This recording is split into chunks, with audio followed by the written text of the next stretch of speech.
bonjour tout le monde. Oh, j'espère que tu vas bien. Bon, on va débuter cette FAQ.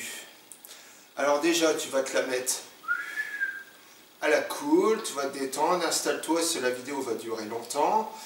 Hein, ça, à mon avis, ça va aller chercher dans les 1 heure. Prends-toi une petite bière, ou ce que tu veux, hein, pas forcément une petite bière, hein, tu prends ce que tu veux, tu te détends, tu te mets dans ton canapé, et puis on va démarrer. Alors on va commencer par les questions les plus récentes, et puis on va dérouler. Alors il n'y aura pas que des questions, il va y avoir des commentaires aussi, des gens qui me laissent des trucs sympas. Voilà. Et ben on est parti. Allez, on est parti.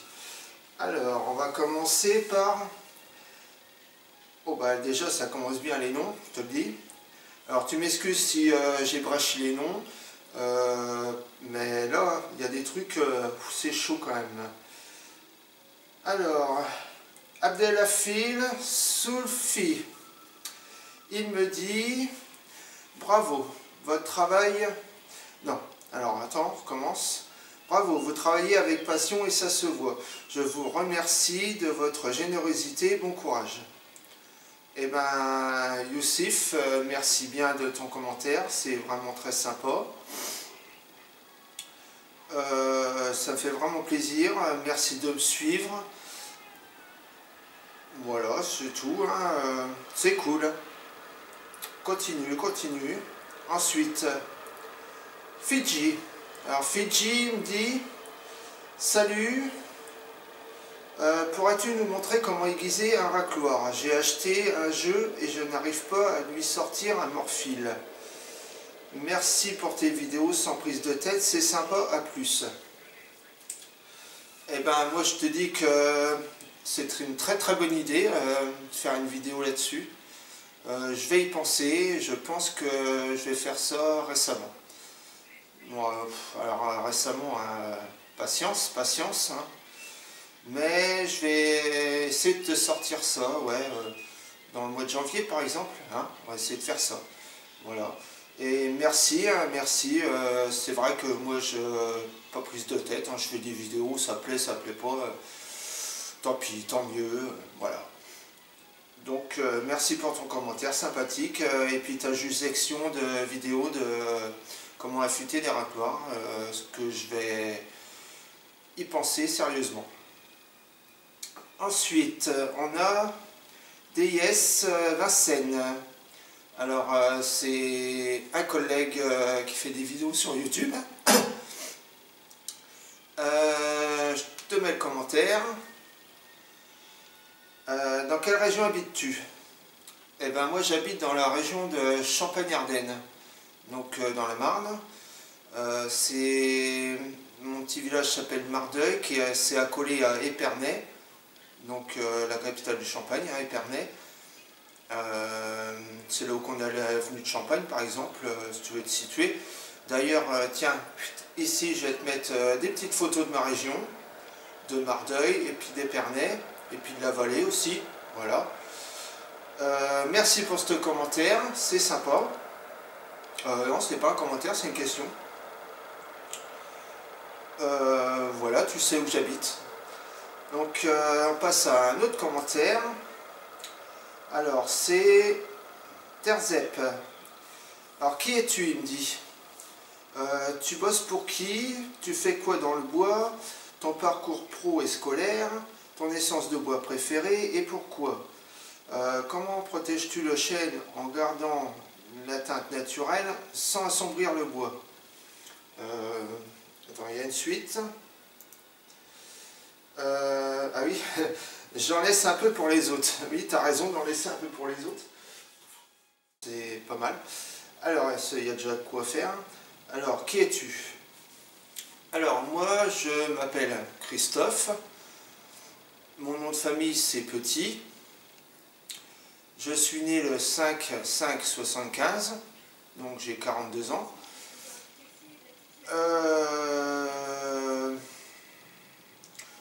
Je suis un mec banal, voilà, banal. Je ne vais pas trop raconter ma vie, hein, j'ai pas envie de t'en raconter plus que ça. c'est le principal. Ensuite, il me dit, tu bosses pour qui? Alors, je bosse pour une entreprise qui se situe à côté d'Épernay, qui est à Pierry, dans les eaux industrielles, qui s'appelle Sparnabay. Donc, dans cette entreprise, on fait exclusivement de la pose. Alors, ça va être de la pose de fenêtres, de volets roulants, de portes d'entrée, de portails, portes de garage. Ensuite, on fait un petit peu d'intérieur, donc ça va être de l'huisserie, du parquet, des stores, et c'est à peu près tout, mais je dois en oublier, mais c'est déjà pas mal.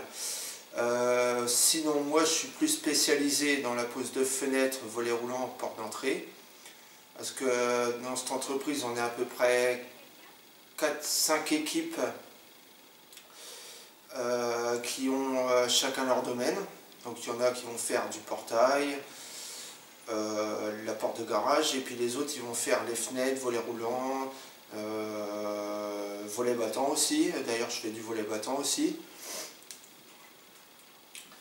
Et puis voilà, c'est tout. Ensuite il me dit ton parcours pro et scolaire. Alors mon parcours pro et scolaire, donc j'ai fait un apprentissage en menuiserie de 2 ans, donc un CAP. Ensuite, donc j'ai été chez un patron. Donc c'était de l'école et puis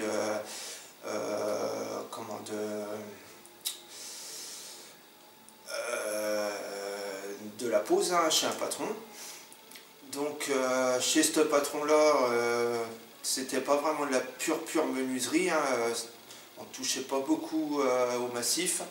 Moi on faisait plus de l'agencement de magasin. Donc c'est-à-dire on faisait des bars, des magasins genre Ikea, donc les meubles et tout ça. Voilà, donc c'était beaucoup de stratifié. Donc j'ai appris beaucoup sur le stratifié. Et puis donc après je me suis retrouvé, donc il m'a pas embauché parce que c'était la fin pour lui, il était proche de la retraite. Donc après je me suis retrouvé un petit peu au chômage, je fais beaucoup d'intérim pendant une période de 2 ans je crois, si je me rappelle bien. Ensuite j'ai fait mon armée, comme tout le monde à l'époque. Ensuite, en quittant l'armée, je me suis retrouvé encore un petit peu au chômage. Mais là, j'ai vite trouvé un taf dans une entreprise qui s'appelle l'entreprise Sophie, qui se situe à Reims, enfin à Gueux, à côté de Reims. Et là, j'ai appris à faire donc le placo, les faux plafonds en quadrette, par exemple, le faux plafond en quadrette du Luxe Salon. Alors, je ne sais pas si tu connais ça, le Luxe Salon. Le Luxe Salon, c'est des lames, des grandes lames qui se clipsent. Donc, c'est des grandes lames pas larges et qui viennent se clipser dans une armature, donc dans des profils suspendus. Donc, on faisait le plafond en quadrette aussi, et puis du placo. Donc, c'est là que j'ai commencé à apprendre le placo. Je suis resté 4 ans dans cette entreprise. Ensuite, pour des raisons de trajet de 30 km tous les jours, aller-retour, 30 km aller, 30 km retour, pendant 4 ans, je peux te dire que j'en avais ras-le-bol, j'en avais un peu marre. Donc je me suis dit, il faudra peut-être que je cherche pas loin de chez moi, parce que j'avais pas envie de bouger à Reims, je voulais rester sur Mardeuil ou Épernay. Et donc là j'ai trouvé une entreprise qui faisait exclusivement du placo. Et donc ils m'ont embauché, à un meilleur tarif d'ailleurs, ce qui n'était pas négligeable. Et dans cette entreprise-là, je suis resté pratiquement 8-10 ans avant qu'ils coulent la boîte. Parce que bon, ils n'étaient pas trop sérieux. Ils étaient associés, il y en a un qui qui s'arrachait le cul pour trouver des chantiers, et puis l'autre qui s'en foutait complètement, donc il allait traîner, prenait des vacances à Tire-Larigot, il bouffait le fric de l'entreprise, donc l'entreprise a coulé. Donc ben moi ça m'a bien arrangé, j'ai retrouvé quelqu'un que j'avais pas vu depuis longtemps, qui s'appelle Abel Rafi, que je salue d'ailleurs, qui tient un magasin à Épernay, et qui était en train d'avoir le projet de construire un hôtel 5 étoiles sur l'avenue de Champagne, donc à Épernay. Et puis ben, je suis tombé à la bonne période, pile poil, et puis on s'est rencontrés. Je l'avais déjà connu à l'époque où j'étais apprenti. Et puis ben, ils m'ont embauché donc, pour faire cet hôtel, donc au niveau placo et menuiserie. Donc c'est moi qui gérais ce chantier en placo avec un autre collègue, mais bon, c'est vraiment moi qui a géré tout de A à Z. Et puis ben, là ça m'a permis de vraiment m'émanciper, vraiment quoi, parce que je suis resté 1 an à faire du placo chez lui, et puis 1 an de menuiserie. Et bah là voilà, j'ai appris les routines du bâtiment, donc avec les architectes, machin, truc, il a fallu que je gère beaucoup de choses, entre tous les corps de métier, s'organiser, l'organisation, tout ça. Et donc c'était vraiment un gros hôtel qu'il a fait. Il y a 25 chambres. D'ailleurs, si ça t'intéresse, tu peux aller voir sur leur site, parce que j'ai pas de photos. À l'époque, je prenais pas de photos, je ne faisais même pas de vidéos du tout. C'est une grosse erreur que j'ai faite, j'aurais vraiment dû prendre des photos, c'était vraiment un truc énorme. Donc cet hôtel-là, c'est la Villa Eugène, à Épernay, avenue de Champagne. Donc si tu veux aller voir leur site, tu peux aller voir leur site. Il y a des photos dedans, ils montrent les chambres de luxe, les chambres normales et tout ça. Donc n'hésite pas, va faire un tour et tu verras un petit peu le taf que j'ai fait là-dedans au niveau du placo. Par exemple, séparation entre couloir et chambre, je me suis tapé des doubles cloisons. Attention, quand je dis double cloison, c'était pour le phonique. Donc c'était des cloisons qui ne devaient pas se toucher entre elles. Donc c'était sur un montant M48, plus double pot de chaque côté, hein, plus double isolant. Et tout ça ne devait pas se toucher. Et amortisseur au sol, amortisseur sur les murs et au plafond. Tout ça pour pas qu'il y ait de répercussions de son. Voilà. Donc c'était vraiment du gros taf que j'ai fait là-dedans. Et ça m'a vraiment bien émancipé et permis de me sortir les doigts du cul.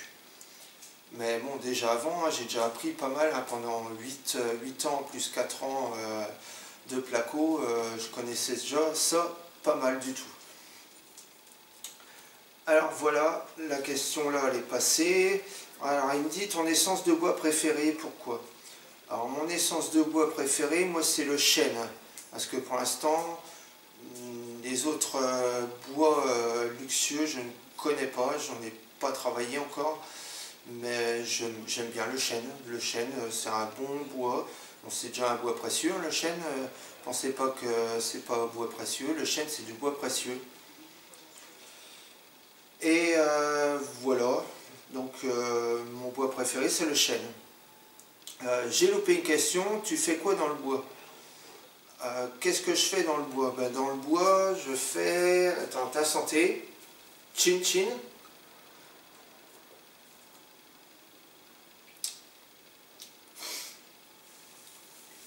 Ben, dans le bois, si tu veux, depuis mon apprentissage, comme je t'ai dit avant, tu vois, depuis, j'avais pas retouché.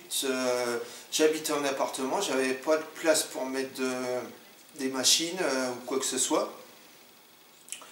Donc, et ben là, ça fait quoi? Ça va faire 5 ans que je m'y suis remis, que je commençais un petit peu à accumuler du matériel, mais pas des grosses machines encore, parce que j'ai pas les moyens.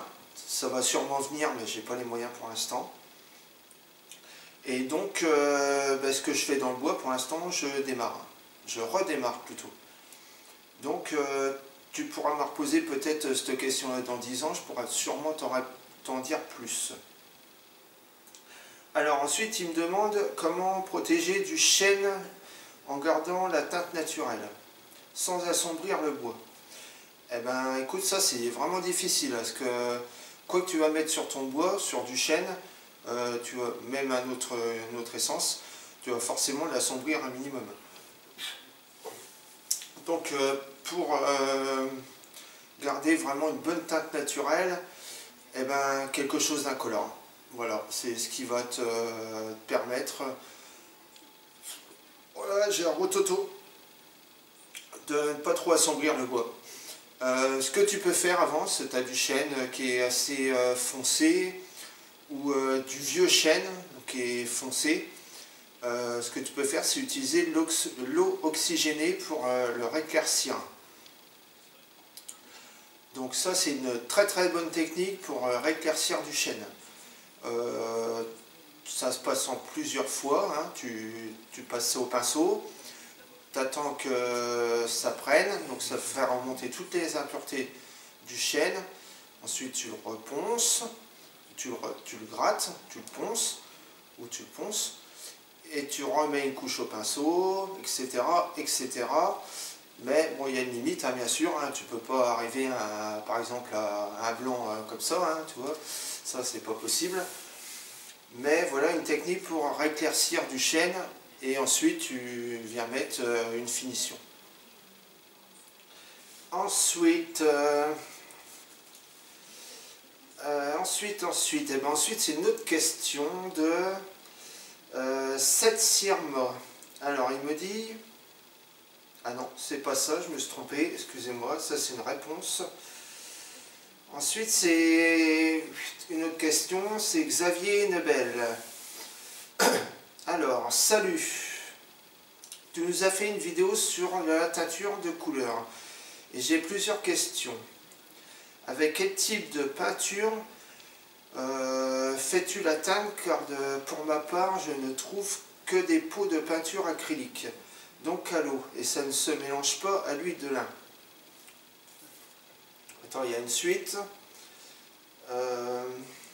Sur la vidéo, tu teintes donc avec le mélange à l'huile. Et j'ai vu que dans ta dernière vidéo, tu vernis après la teinture. On peut vernir après avoir huilé. Si ça marche, ça me va bien m'arranger. Eh ben, écoute, alors si tu n'arrives pas à trouver de la peinture correcte pour ça, moi je te conseille de prendre, alors ça coûte un peu plus cher certes, mais alors c'est le top du top, ça va être de la teinte concentrée pour faire des couleurs de peinture. J'espère que tu m'as bien suivi. Donc c'est des petits pots de, je sais pas, je crois que le maximum c'est 500 ml. Donc c'est de la teinte concentrée. Donc pareil, tu prends les 3 primaires, voire plus un blanc. Et avec ça, tu es sûr de faire des teintes nickel de chez Nickel. Et tu n'auras pas de problème pour faire tes mélanges. Ça va se mélanger avec de l'huile de lin nickel.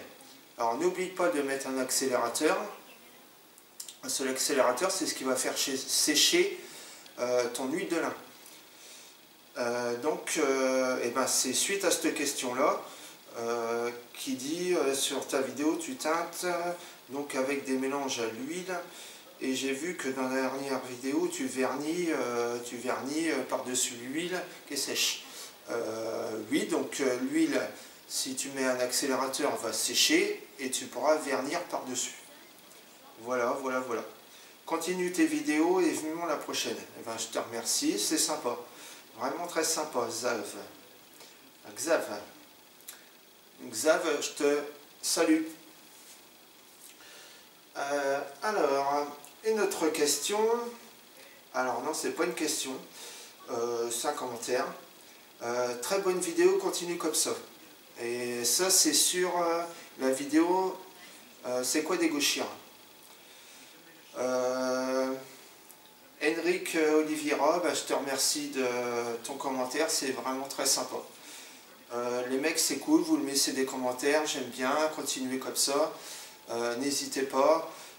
Plus il y a de commentaires, plus moi ça me fait plaisir, que ce soit des bons ou des mauvais commentaires.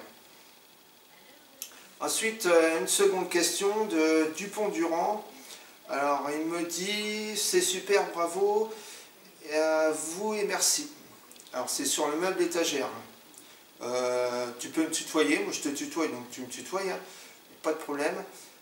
C'est super, bravo, je vous remercie. Écoute, ça va me droit au cœur, c'est vraiment sympa de ta part. Des commentaires comme ça, je en raffole. Voilà, voilà, voilà. Ah, mais revoilà notre peintre qui est né avec une spatule dans les mains, que je resalue. Tiens, je te mets sa chaîne là, sur le côté là, comme ça tu pourras aller le voir, si tu ne connais déjà pas. C'est 10 Vincennes qui me dit bravo, c'est très joli, donc c'est sur le meuble étagère, toujours. Ensuite, eh ben encore le monsieur. Tarksep, donc, et la fin vite sur le meuble étagère. Oui, la fin vite, la fin elle a eu du mal à sortir, elle a vraiment eu du mal à sortir, ça a pris, je crois que ça a pris 5 mois quand même, hein.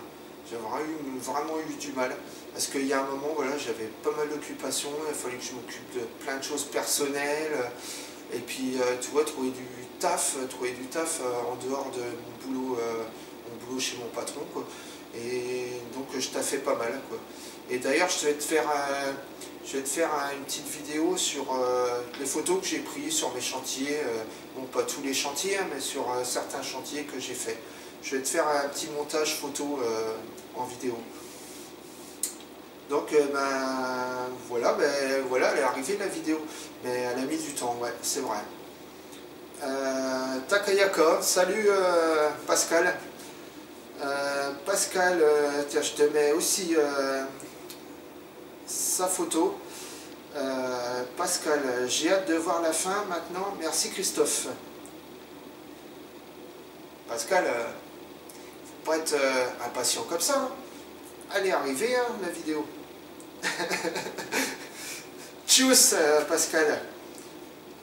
Bon là, ça fait 2 semaines qu'il m'avait mis ça, Pascal. Alors, ensuite, une autre question. Madeleine Fond de Garage. C'est sur comment transformer un ciseau à bois en racloir. Il me dit, salut, pour l'affûtage du parc de scie à ruban fixe. Tu peux développer, merci. Ouais, bon alors je m'en excuse, mais j'ai bugué dans ce que j'ai dit. Je voulais pas parler de scie à ruban, mais je voulais parler de ponceuse à ruban, donc de ponceuse à bande, quoi. C'est ça que je voulais dire. Donc je m'en excuse, c'est moi qui a raconté nappe, quoi. J'ai raconté nappe. Voilà. Alors ensuite, on a Alain Fortin. Alors Alain Fortin, c'est sur la vidéo faire de la teinture. Super, merci. J'ai appris beaucoup en regardant ta vidéo, surtout question économie pour peindre ou repeindre une maison nickel. Mais combien de temps peut-on garder la couleur? Ouais. Excuse-moi, mais c'est de la teinture que j'ai montré, c'est pas de la peinture pour repeindre une maison. Ou alors je comprends pas la question. Alors attends, surtout question économique pour peindre ou repeindre une maison. Nickel, si je crois que je comprends la question, donc je viens de te répondre. Mais combien de temps peut-on garder la couleur? Une teinture, garder une teinture, moi je dirais, à mon avis, si c'est... Je pense que tu peux essayer de la mettre au frigo pour la garder plus longtemps. Ouais, je pense que c'est vraiment possible, mais une teinture, de toute façon, voilà, une teinture c'est une teinture, ça se dégrade pas dans le temps, une teinture, bon certes il doit y avoir un temps limite, mais je sais pas, peut-être 1 an, 2 ans, tu peux la garder je pense. Voilà, j'ai pas vraiment de... Je ne sais pas, franchement, j'ai jamais gardé une teinture trop longtemps, parce que en général, ce que je fais, par exemple, tu vois, le meuble étagère, le reste, oui, il me reste un tout petit peu, je crois que j'ai mis ça dans un coin, mais on verra par le temps, parce que tu vois, ça fait pas longtemps que j'en fais de la teinture. On verra ça dans le temps, et on en reparlera peut-être plus tard. Ensuite, il me dit... Si j'en fais, je vais dire 3 litres et j'en utilise pas tout. Ouais, bon, ça c'est ok, c'est la suite de la question. Histoire d'en garder, vu que le dosage est fait maison et que pas toujours évident de retrouver l'exact dosage que l'on a fait au début. Je laque et je m'abonne. Ouais, c'est vrai que là il faut vraiment bien gérer quoi. Quand tu fais un meuble, un truc comme ça que tu veux le teindre, il faut vraiment que tu gères ta quantité que tu fais quoi. À coup sûr tu ne retrouveras pas la même teinte quoi. Ça c'est même certain quoi. Au moins de peser, au centième de gramme près pour vraiment retrouver le bon dosage. Bon, sinon à coup sûr tu ne retrouveras pas le dosage. Donc là c'est vraiment à toi de gérer, d'en faire plus quoi, d'en faire plus qu'il faut. Mais vu le prix que ça coûte à faire de la teinture, franchement, fais-en plus quoi, parce que ça va pas te ruiner. Hein. Donc voilà, et je like et je m'abonne, et ben je te remercie d'être abonné, puis de mettre des pouces verts. C'est vraiment sympa de ta part, et d'ailleurs j'invite tout le monde à faire la même chose. Ok, donc ça c'est passé. Ensuite, hop, autre question, c'est Husser Not Fourde. Ouais, je vois, putain, les mecs, vous mettez des noms, mais putain, il faut décoder. Ce mot l'anglais, franchement, j'ai du mal. Husser Not Fourde, c'est sur la vidéo comment affûter une scie égoïne. Ok, donc c'est pas si simple d'affûter une scie. Je vais tester. Ouais, c'est pas si simple, il suffit de connaître les règles. Une fois que tu connais les règles, comment procéder, si c'est simple, c'est simple. Ben, il suffit de savoir comment procéder.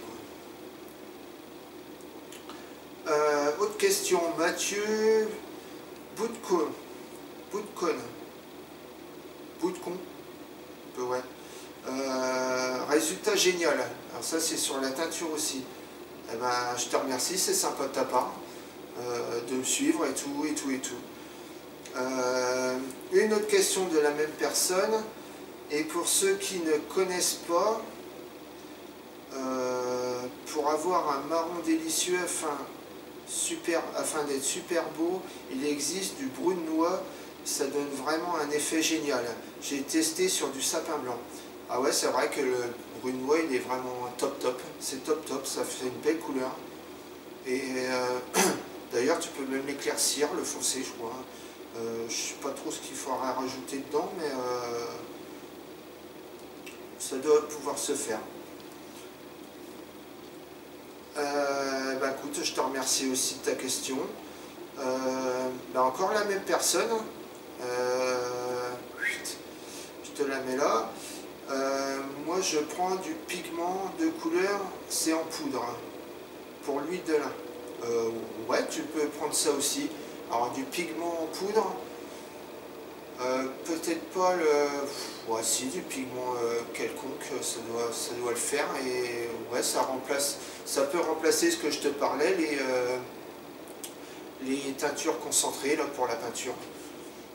Voilà. Et note que l'huile de lin et le pigment en poudre laissent un veinage apparent du bois, mais de couleur. Ça donne un effet d'enfer pour pas cher. Ouais. J'ai jamais essayé, mais si tu le dis, c'est que ça doit être vrai. À tester. Il faudrait que je teste.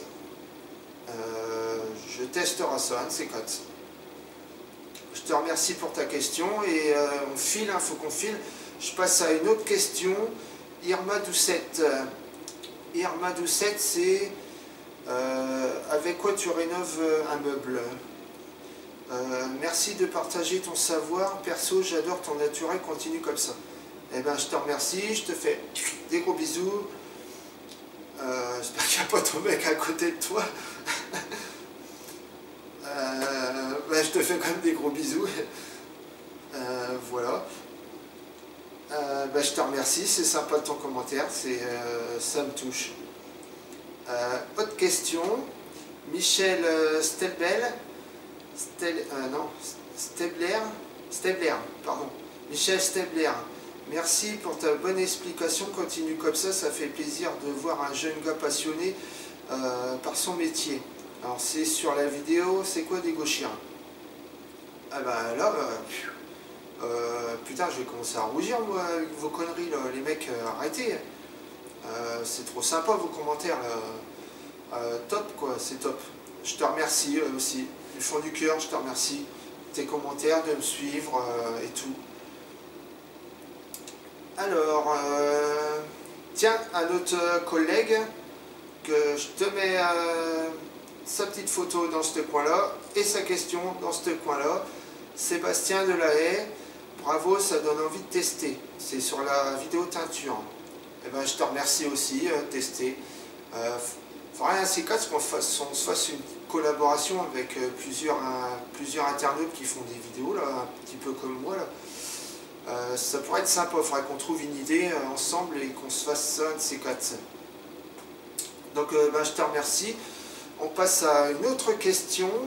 Alors là, c'est pareil, le nom, Conilfluz.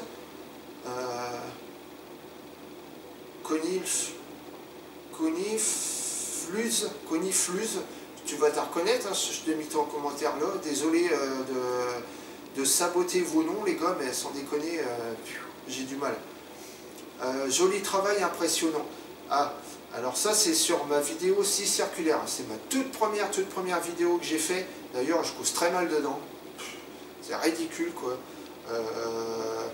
Mais putain, cette machine, j'ai mis au moins 6 mois à fabriquer ça. À récupérer les pièces, à faire les plans sur SketchUp. Les plans sur SketchUp, j'ai passé des soirées et des soirées pour réussir à trouver le bon truc, le bon compromis et tout. Et ben, ça donne un résultat que tu peux aller voir si tu ne l'as pas vu. D'ailleurs, il y a des suites à cette vidéo-là que je développe un petit peu plus. Donc je te remercie, c'est sympa, impressionnant, c'est sympa. Autre question. Filfi me dit, bonne vidéo. Tu as oublié, je pense, de faire le marquage au crayon sur les faces de référence. La première usinée qui doit toujours être en appui sous la raboteuse. Merci. Ça, c'est sur la vidéo comment dégauchir. Eh ben oui, tu as raison. En général, il faut faire toujours un petit trait pour pas s'y perdre. Je ne l'ai pas fait parce que j'avais pas beaucoup de bois à raboter, donc je ne l'ai pas fait, mais tu as raison, il faut le faire. C'est important, sinon, si tu as une grosse quantité de bois, tu vas t'y perdre, tu vas tout faire à l'envers. Je te remercie de ton commentaire, c'est sympa de me reprendre. C'est bien les mecs de me reprendre comme ça, moi ça j'aime bien, continuez. Autre question. Camille Léopold.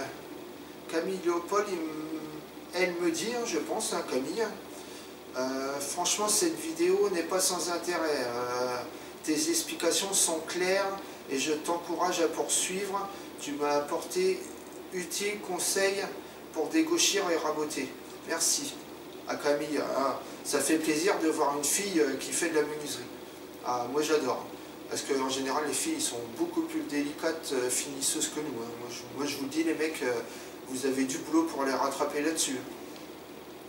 Donc, ouais, je te fais des compliments, mais c'est la vérité. Bah, Camille, je te remercie pour ton commentaire. C'est super sympa. Et puis, tiens, je te fais aussi des petits bisous. Bisous. Voilà. Ouais.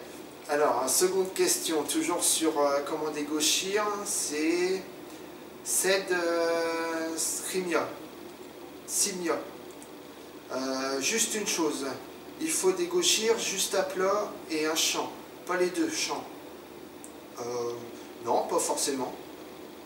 Désolé de t'apprendre, ça dépend ce que tu veux faire par la suite avec. Exemple. Bon, ben on est reparti.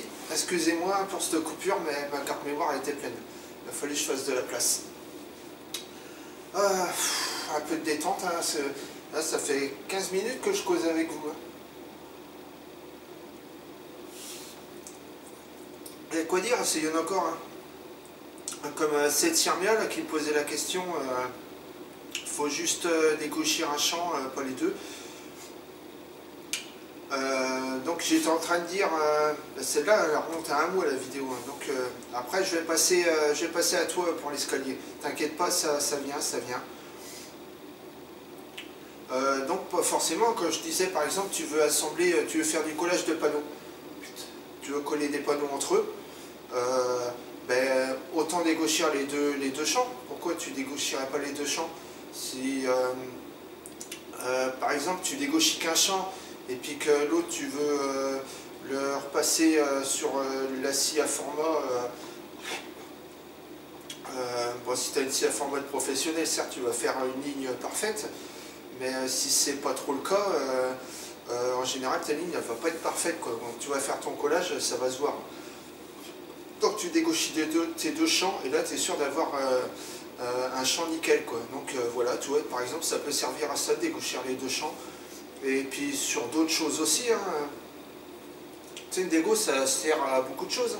Par exemple, tu peux, tu vois, tu veux redégauchir un champ à la volée, tu peux, tu vois, tu traces un trait, par exemple un trait un petit peu en queue de billard, tout ça, tu peux le faire sur la dégo en faisant passe par passe tranquillement, et là tu arrives à pile à ton trait que tu veux.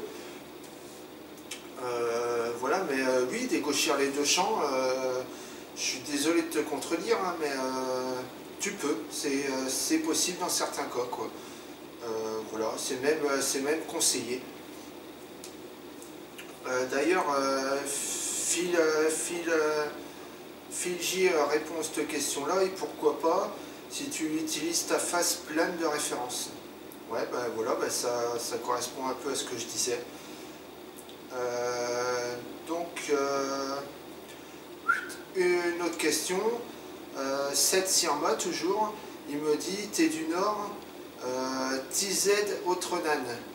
Ah, ça, je sais pas ce que ça veut dire. Hein, je dois pas être du Nord de toi où t'es du Nord. Hein. Moi, je suis plus du Nord-Est, donc je l'ai dit, Champagne-Ardenne, c'est plus du Nord-Est, dans le bas du Nord. Non, je suis pas du Nord, désolé. Mais je te remercie de me poser la question. Puis ben, on va arrêter là, hein, parce que je vais passer à une autre question. Alors attends, il faut que je change de page. Tac. Alors.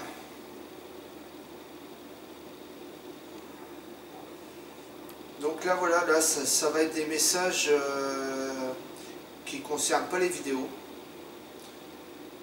Alors,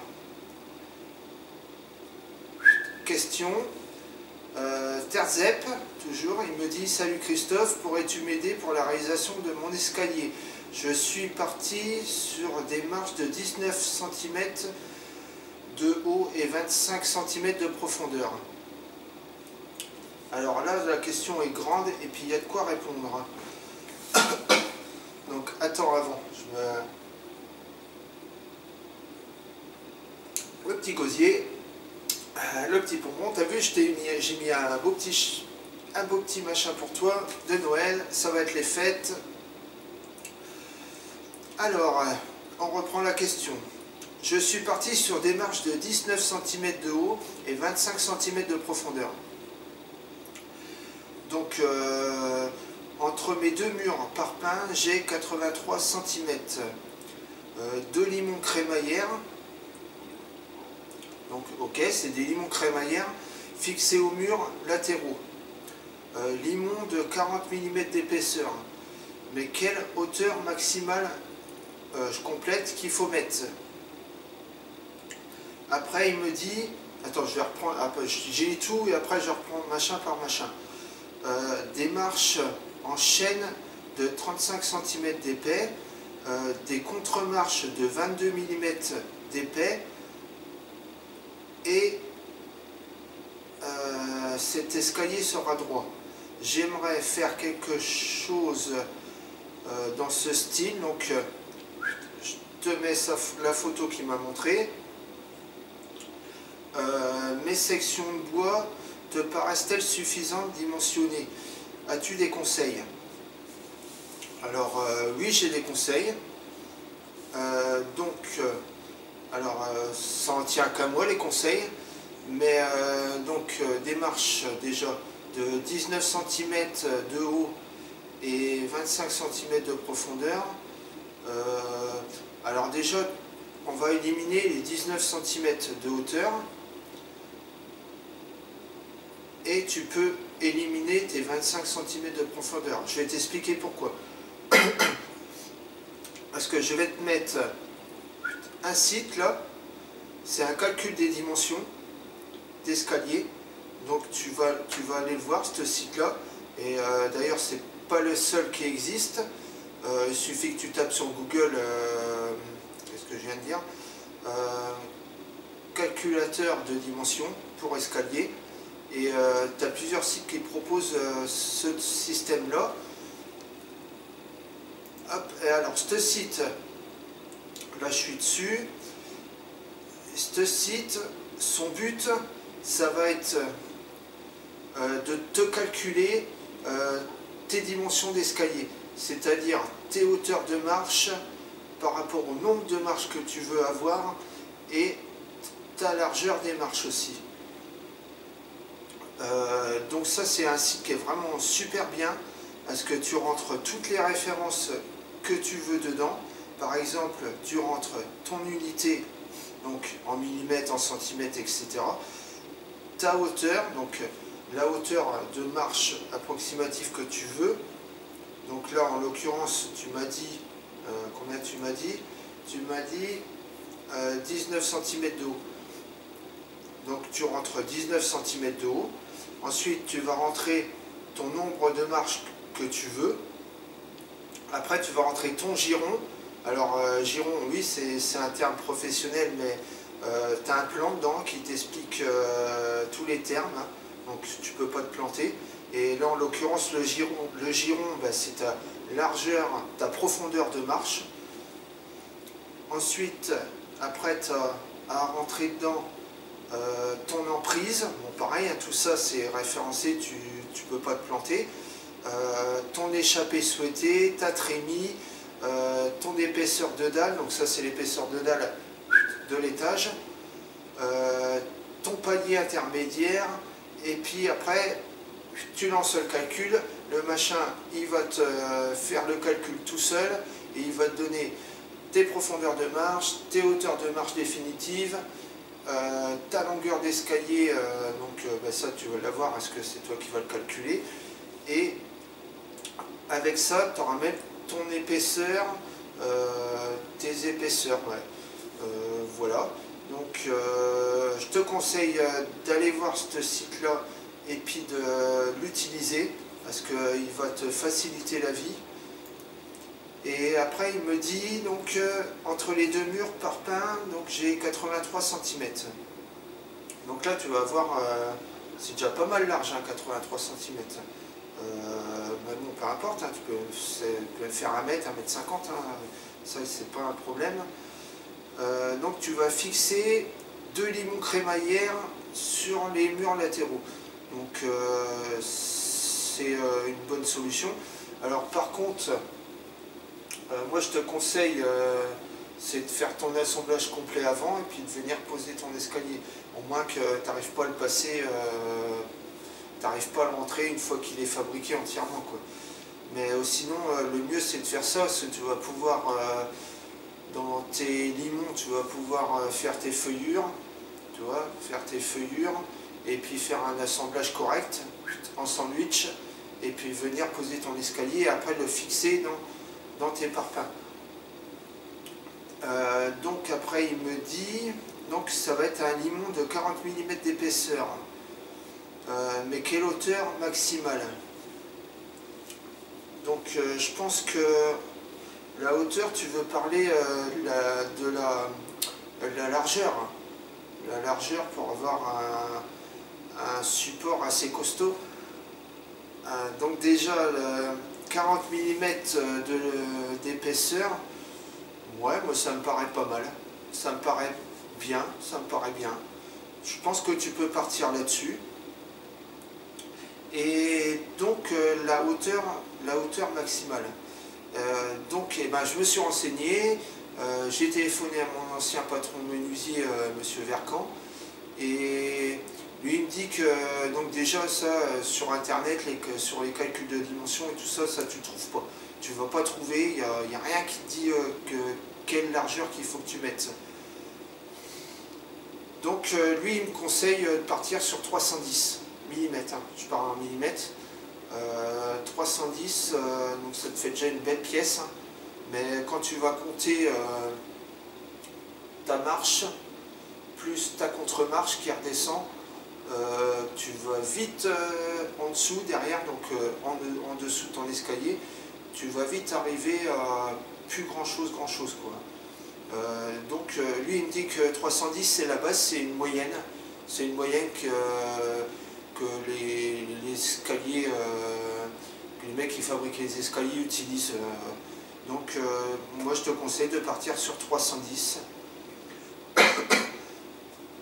Et voilà, donc j'ai répondu à cette question là. Ensuite, des marches en chaîne de 35 mm d'épaisseur. Donc ça, ouais, pourquoi pas, mais je te dis, ça c'est 35 mm d'épaisseur, ça tu vas le rentrer dans ton calculateur. Moi 35, ouais, ça fait déjà une belle masse, hein, ça fait déjà pas mal épais. Hein. Tu peux partir, ouais, moi je dis que tu peux partir là-dessus, là, t'as des putains de marches, là, ouais, 35 mm d'épaisseur, c'est des putains de marches. Ça va être du costaud ce que tu veux faire. Et des contre-marches de 22 mm d'épaisseur. Pareil, hein, 22 mm d'épaisseur, c'est des putains de contre-marches aussi. Là, moi je dirais que, moi je pense que tu pourrais partir sur du 19 mm. Là. Bon, 35 pour les marches, ouais, c'est pas mal. Mais la contre-marche, tu peux réduire, hein, tu peux passer à 19. Hein. Ben bon, si tu veux mettre 22, mets 22. Hein, mais là, vraiment, là, tu fais un bloc. Hein. Ensuite, cet escalier sera droit. Bon, c'est ok. Donc après, attends, c'est pas fini les mecs, il y a un complément. Il y a un complément, et putain, je le retrouve pas, non, c'est qu'il est. Ah, attends, je vais te le retrouver vite fait. Excuse-moi, j'étais pas prêt là-dessus en fait. Toc. Où c'est que t'es.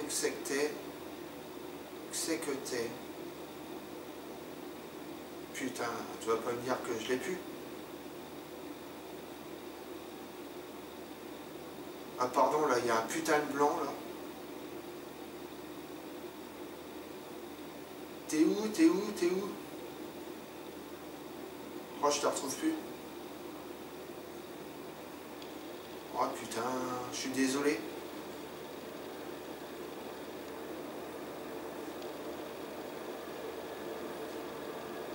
Merde.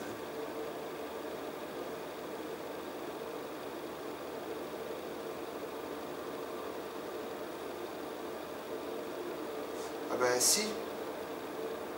Ouais, je t'ai. Alors ensuite tu me dis, hop, je te mets la question là, trop bien, dans combien de temps? Parce que oui, avant je disais, je t'ai répondu, salut, écoute, pour ta réponse je vais faire une vidéo là-dessus, c'est plus simple, et tu pourras avoir plusieurs avis, ouais.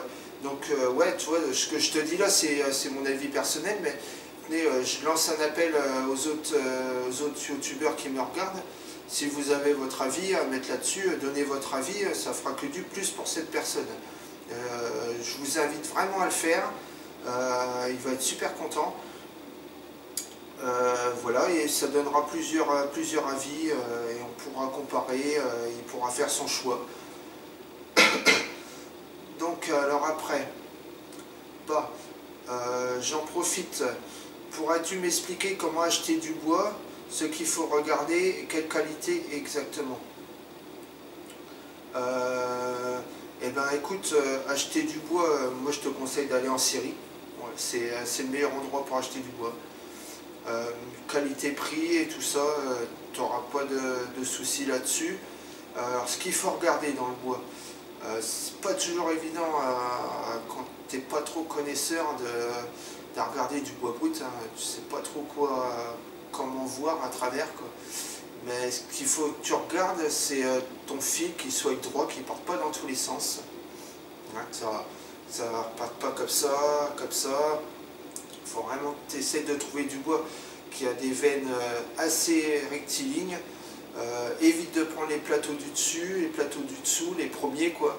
Hein. Commence par prendre le deuxième, etc., etc., etc. La qualité, écoute, je te dis, explique au mec la série, voilà, je veux acheter du bois, je voudrais faire un escalier, il me faut de la qualité, du bois sec, qui est vraiment bien sec. Comment regarder s'il est sec? Alors ça c'est pas évident, ça, faut que tu fasses confiance à ton fournisseur, quoi, parce que tu peux pas, toi, comment veux-tu savoir s'il est sec ou pas sec? C'est pas en le touchant que tu vas savoir s'il est sec ou pas sec. En général, il a été déjà séché, hein. Quand tu achètes du bois en série, il a été séché. Soit séché naturellement, soit séché dans des machines. Bon, après, il existe des appareils pour tester l'humidité du bois. Je crois d'ailleurs, le bois doit être à 5% d'humidité pour qu'il soit, que tu puisses le travailler. Si je me trompe, dites-le moi, mais je suis presque sûr c'est ça. 5% d'humidité. Cet appareil-là, il coûte la peau du cul, donc tu vas pas l'acheter, quoi, pour juste faire ça, quoi. D'ailleurs, moi-même, j'en ai pas d'appareil comme ça. Je crois que ça tourne autour de 300 € un appareil comme ça. Par contre, si t'es pas sûr du mec, demande-lui qu'il sorte son appareil. À ceux-là, ils en ont des appareils, hein, et puis qui montrent bien qu'il est à 5% d'humidité, quoi. Voilà, bah sinon, bah, au bout d'un moment, il faut faire confiance à son fournisseur. Tu le vois bien quand il discute avec lui, s'il est honnête ou pas honnête. Voilà, bon, ils ont, certes, des fois, ils ont la tchatche, mais voilà, fais-lui confiance. Ensuite, il dit, dans mon cas, quand j'achète du bois, il n'est jamais suffisamment sec, et après séchage, c'est une horreur. Ben ouais, parce que je viens de te répondre à ça. Mais pareil, hein, quand tu achètes du bois en série, que tu le ramènes chez toi, il faut que tu le mettes dans la pièce où tu vas le travailler un certain temps pour qu'il s'adapte à l'hydrométrie de ta pièce. Ça, c'est important aussi, hein. Alors voilà, je t'ai répondu. Ensuite, tu dis, je n'ai pas de déco pour faire mes marches d'escalier, donc cette fois, je pense acheter des plateaux déjà tout faits. Waouh. Donc tu me donnes les dimensions et tu me donnes le prix. Donc tu veux acheter des plateaux qui font 900 par 250 par 40. Je pense qu'il sera déjà raboté apparemment. Et ça c'est en millimètres. Et le prix c'est 76 € sur la boutique dubois.com. Ça fait du mal au cul, hein, je suppose. Ouais, ouais, je veux bien croire que ça fait du mal au cul, oui. Franchement, si tu veux terminer, ouais, vas-y, achète ça, hein.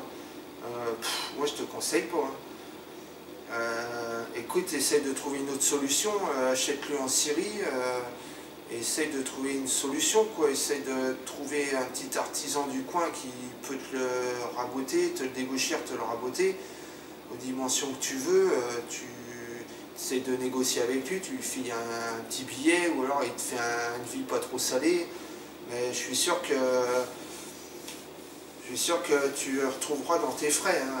Et puis en plus, tu sauras quoi t'achètes, parce que tu verras le bois avant de l'acheter, tandis que là, tu vas l'acheter sur internet, tu vas pas voir le bois, ils vont te mettre ce qu'ils ont envie, les mecs. Donc voilà quoi. Là ça c'est répondu. En attendant ensuite, il me remet une autre question. En attendant la vidéo, c'est avec impatience. On attend la vidéo avec impatience. Ok. C'est tout ce que tu voulais me poser. Je crois qu'il y avait des autres questions. Bah non, c'est tout.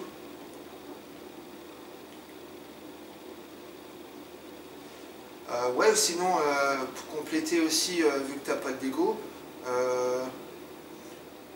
dis-moi dans quelle région tu es. Si moi je peux t'aider, je suis prêt à t'aider.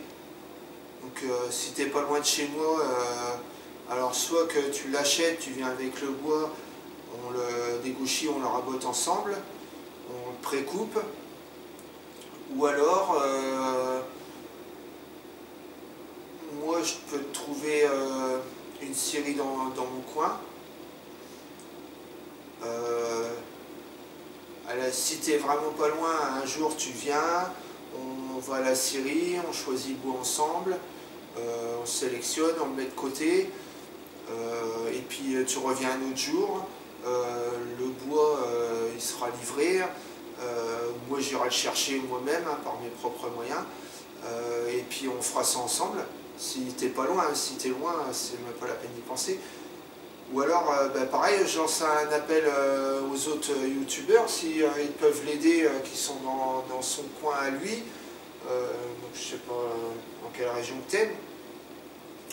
Mais moi je lance un appel, si quelqu'un peut l'aider, dites-le moi et puis je ferai passer le message. Voilà. Donc voilà, je t'ai répondu à ta question qui était bien costaud. Et puis voilà. Il me semblait que tu voulais savoir quel bois utiliser. Non, non, c'est du chêne que tu veux utiliser, ouais. Ah, non, non, c'est du chêne. Sur l'escalier, tu peux faire autre chose que du chêne. Hêtre, châtaignier, frêne, non, pas trop le frêne. Frêne, c'est plus pour les meubles. Donc chêne, hêtre ou châtaignier. C'est les trois bois qui peuvent aller très bien pour un escalier. D'ailleurs, le châtaignier est moins cher que le chêne et puis le hêtre aussi. Ça, c'est personnel, hein, c'est toi qui vois.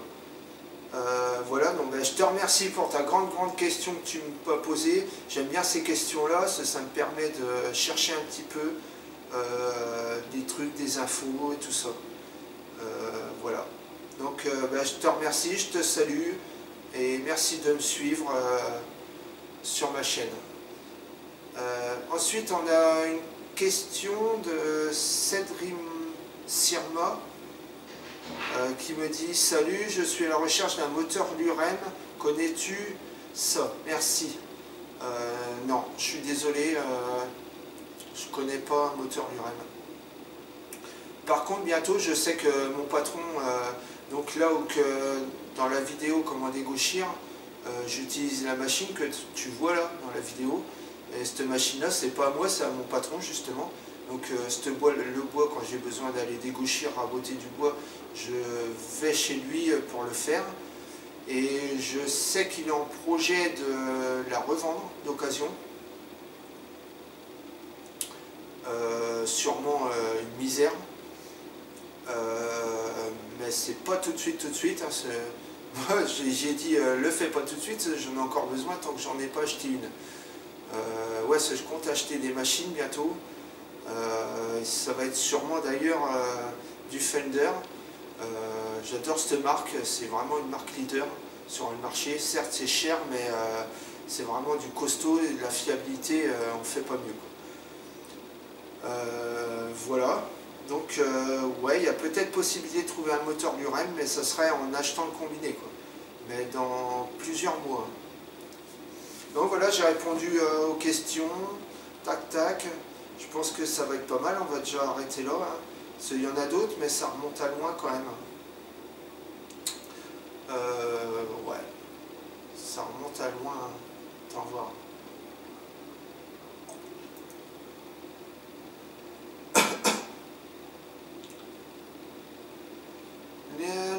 Les petits Rockamour, les petits Rockamour. Ah ouais, après ça va loin, après ça remonte à 3 mois, 3 mois et quelques. Écoute, en plus j'ai répondu, ah tiens, je vois mon copain JC de Workshop, que je salue. Ouais, ça fait 5 mois qu'il... en plus, tiens, tu vois, c'est sur le meuble étagère, et ça fait déjà 5 mois que j'avais posté cette vidéo-là. Super belle réalisation, en perspective à plus. JC, je te remercie, c'est sympa de me suivre. T'es mon Rockamour, JC.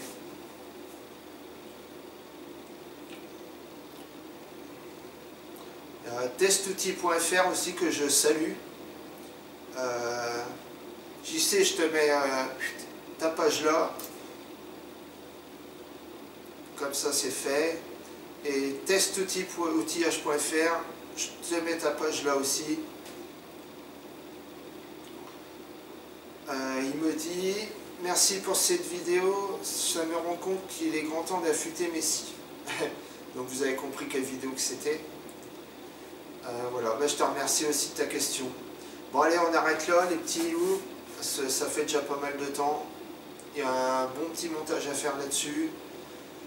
Donc j'essaie de vous mettre ça pour ce week-end. J'espère que ça sortira au plus tard dimanche.